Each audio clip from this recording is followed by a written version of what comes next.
पलूशा सिर्फ 6 साल की थी, लेकिन उसका दिल बहुत बड़ा था। वो अपने छोटे से गांव में रहती थी, जहां मस्जिद की अजान के साथ मंदिर की घंटी और गुरुद्वारे का शब्द भी रोजमर्रा जिंदगी का हिस्सा थे। गांव में हिंदू, सिख और मुसलमान सब मिलजुल कर रहते थे, बिल्कुल एक खानदान की तरह। रमज़ान का चांद नजर आया तो पलूशा ने जिद की, अम्मी, मैं भी रोज़ा रखूंगी। अम्मी मुस्कुराईं, अभी तुम छोटी हो बेटी। लेकिन पलूशा ने प्यार से कहा, मैं आधा दिन ही सही।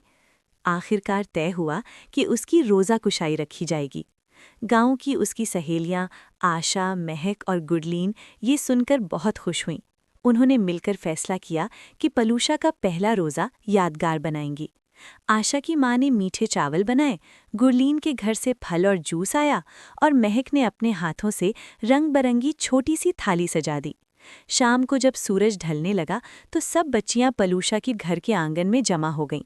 किसी ने छोटी सी रोशनियां लगाईं, किसी ने फूलों की पंखड़ियां बिखेर दीं।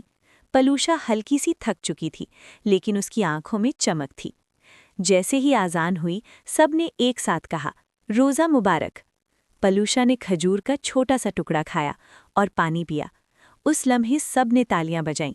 आशा ने कहा, आज हम सब का रोज़ा था। गुरलीन हंसकर बोली, दोस्ती का रोज़ा। इस शाम गांव के बुजुर्ग भी मुस्कुरा रहे थे।